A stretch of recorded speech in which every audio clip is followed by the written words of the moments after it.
Hello, everyone, and welcome to the leadership perk choices that I make when creating a character in the hopes that maybe I can open your eyes to one of them. For this video, we are going to assume that each of them are working as intended. So if they do get fixed, you will have that option available to you. At 25, we have combat tips, which is plus 2 XP per day to all troops in your party, and plus 1 troop tiers when recruiting of the same culture, or raise the meek plus 4 XP to tier 1 and 2, and a plus 3 XP per day to each troop in a garrison of a governed settlement. For my character, I choose combat tips. And the reason is because in the steward perks, I go ahead and increase my tier 1 and tier 2s with the steward perks. Therefore, mine are normally higher. And also, when coupled together with the plus 1 troop tiers recruiting of the same culture, you could potentially get 3 tiers opened up when you have that one. There's one in the charm perk that I already covered where you can get urban or rural. And then when you join a kingdom, it opens up a slot. So when you're recruiting in a kingdom of the same culture, urban or rural, depending on which one you choose, you could potentially open up 3 slots. For the other party leaders, not of myself, I choose Raise the Meek. One of the problems that I have with party leaders is they always have low tiered troops. So I want that 4 XP a day to get them going as quick as possible. And then, of course, for a governor, I choose Raise the Meek as well, as they do have the plus 3 XP per day to troops in a garrison. So that's what I choose for them with no captain perk. At 50, we have attacker and defender. This is kind of a weird one to me as I do more attacking than defending. And these provide battle morale. That is not the morale of your party, that is the morale that is in battle, determining whether or not they go ahead and flee. As I do more attacking, but I like to recruit higher tiers. So it's always a tough choice for me. And this is going to be party leader all the way. So for yourself and for your party members. Now, for your other party members, I will always choose attacker because I want them to recruit as fast as possible before they sell their prisoners. But for myself, it really comes down to do I want to recruit tier 4 plus prisoners or 1, 2, and 3? And you can recruit 1, 2, and 3 very, very quickly. Also, with the steward perks I told you about, that you can increase those levels. So, this is always a tough choice for me. I like to take the top tiers, but when it comes right down to it, a lot of times I will want to take attacker and get those troops as quick as possible. It just comes down to what tier do you want to recruit? At 75, we have authority and heroic leader. Authority, governor perk plus 20% security bonus while town garrison is in a governed settlement, and plus 5 party size for a party leader. The other one is heroic leader plus 1 daily loyalty in a governed settlement, which is a governor perk, and plus 10 battle morale penalty to enemies when troops in your formation kill an enemy, a captain perk. So this is pretty much straightforward and simple, as I will take authority so I can get the party limit.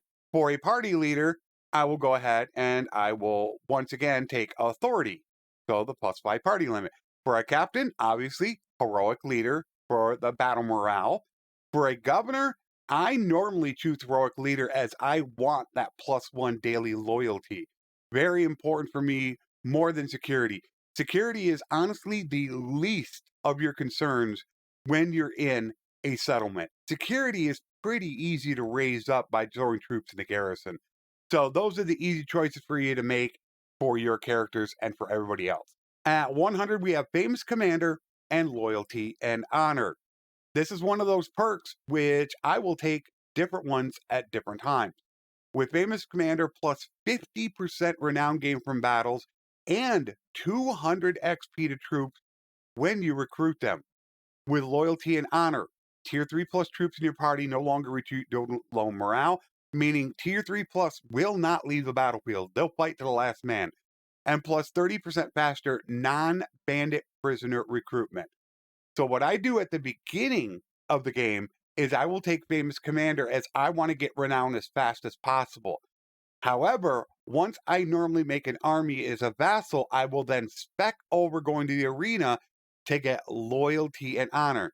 As I've stated with the steward perks, most of my troops I get out of tier 1 and 2 with the steward perks. And so I'm just going to have tier 3 plus troops. They will never retreat. And the plus 30% faster non bandit prisoner recruitment. You can get troops to recruit incredibly fast because there's another perk that also increases recruitment, and leadership is one of the determining factors in recruiting. So you can recruit troops very quickly. So I take famous commander until I make an army. Then I will spec to loyalty and honor. That's a personal perk. So for my companion parties, I always take loyalty and honor because I don't want their troops to retreat. For myself and for my party, loyalty and honor at the end with no governor and no captain perk. At 125 is leader of the masses and presence. This is one of the most difficult choices in the game to make. Now, everybody is always big on leader of the masses. +5 party size for each town you control. That is a clan leader perk. So that is +5 party size for you and all of your clan parties. So if you have 4 parties for each town you control, that gives you plus 20 troops that are going to go in your army. +5 XP for battle shared with troops in your party. Presence, +5 security per day while waiting in a town. No morale penalty for recruiting prisoners of your faction. This is why it is such a big deal.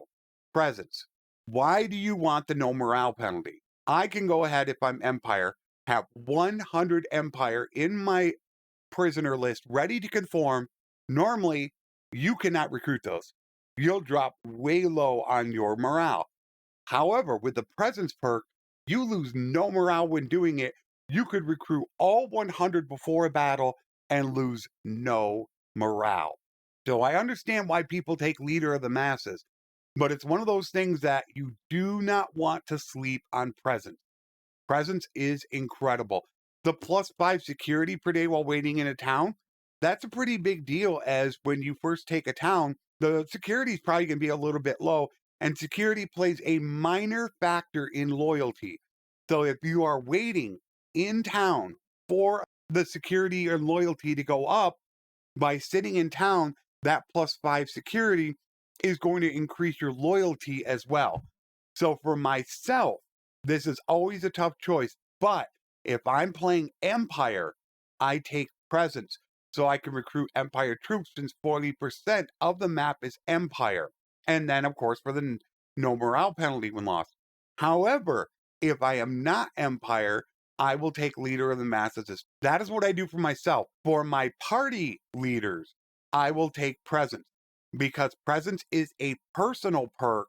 If they are waiting in town, you get the +5 security while they're waiting in a town as well. There is no governor and there is no captain perks. 150, citizen militia and veterans respect. This is also one that is a tough decision, and I'll explain why. Citizen militia for a governor, 20% chance of militias to spawn an elite troop, and then a party leader +20% morale from victory. Veterans respect. Governor +20 garrison size in a governed settlement, or bandits can be converted into regular troops.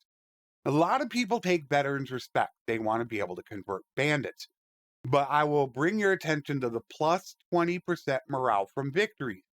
If you do not take presence from the perk just before this, you're gonna lose morale when you recruit. The +20% from victories plays a huge role in being able to recruit. If you normally gain 10 morale from a victory, you're going to gain an extra 2 because it's +20% more, meaning you can recruit 2 more troops for free. Therefore, you're going to be able to recruit more by taking citizen militia. So definitely don't sleep on citizen militia.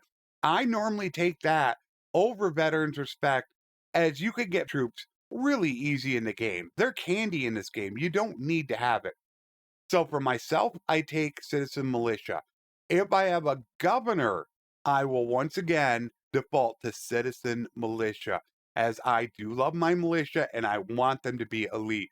So really for myself, my governor, and my party leaders, I'm going to take citizen militia. 175 Inspiring Leader or Uplifting Spirit. For Inspiring Leader, minus 20% influence cost of calling parties to an army, and plus 5 XP to troops in your formation, which is a captain, with Uplifting Spirit.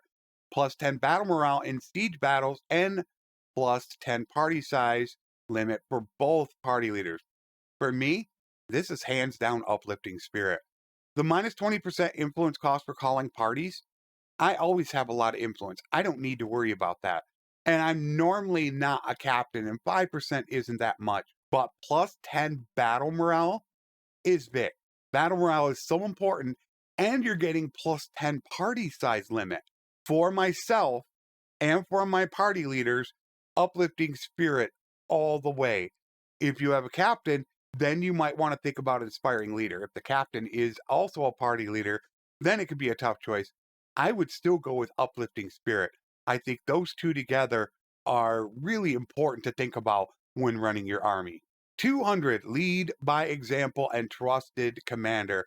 This will once again go with recruiting, plus 50% recruitment rate for infantry prisoners, and plus 10% shared XP for cavalry troops. Trusted Commander, plus 50% recruitment rate for ranged prisoners, and plus 20% XP for troops when they are sent to confront an enemy. Honestly, this comes down to just lead by example all the way. I want to be able to recruit infantry, and you seem to get more infantry than really anything else. And to me, that really is the most important. I need to have my meat shields. So to be able to recruit infantry 50% faster and also shared XP for cavalry troops, unless I'm running a specific range type campaign, I'm going to take infantry all the way. And that's lead by example for myself and my other party leaders with no governor or captain perk. 225, Great Leader and Make a Difference. With Great Leader, plus 5 battle morale to troops at the beginning of battle. That is an army commander. Party Leader, plus 5 battle morale to troops that are the same culture as you. Then Make a Difference, personal, plus 100% battle morale to troops when you kill an enemy in battle. And Party Leader, plus 10% shared XP for archers. This one is kind of out there. I know what I personally love, and that is Great Leader. I want the battle morale. I'm very big on battle morale to make sure that nobody flees the battlefield. But I can understand if you're running an archer battle for Make a Difference, or you want that personal if you happen to kill a lot of troops in battle. But for an army type game, if you don't have that specifics in mind, I'm definitely going to take Great Leader for myself and for my other party leaders with no captain and, of course, no governor perk. 250, Talent Magnet, and We Pledge Our Swords. Talent Magnet, plus 10 party size limit, plus 1 clan party limit. We Pledge Our Swords, plus 1 companion limit, and a party leader, plus 1 battle morale at the beginning of battle for each tier 6 troop in your party up to 10. That one right there is kind of the kicker. If it were to offer maybe more like 20 battle morale, that might be a little bit more eager to take. However, you cannot pass on 1 clan party limit. You're only allowed to have 4 clan parties at clan tier 4. That's it. But to be able to get a 5th one, that is what allows me to get anywhere from 1,000 to 1,500 clan army alone without having anybody else with me. Now, if you do go ahead and you do take We Pledge Our Swords for your other companions, because they might have tier 6 troops, I can a little bit understand it. But the AI does seem to have such a problem with other troops in their parties dying constantly, and they can't keep those high tiers, that it really worries me having that. Honestly, I would rather give them plus 10 party size limit than anything. So for myself, all day long, I'll take Talent Magnet unless you're running something like a trader build where you want the companion to go ahead and possibly run a caravan. I would take Talent Magnet for myself. And for my party leaders, I would take the plus 10 party size limit with no governor and no captain perk. And finally, Ultimate Leader at 275 plus 1 party size for each leadership point above 250. So the minute you get this, you're going to get an additional 25 party size limit and then +1 party size for each point after that, which is pretty darn good. Just getting plus 25 party size limit, you can't complain about more troops. So I would definitely go with it. So those are all the perks that I would go ahead and choose. Hopefully I brought something to your attention that maybe you guys could think about using in the future. If you have any questions for me, let me know. Or if you want to go ahead and see the entire playlist, just go ahead and click the card or the one at the end of the video, as I will be covering all 18 skill trees for you. Until next time, my friends, take care and thanks for watching.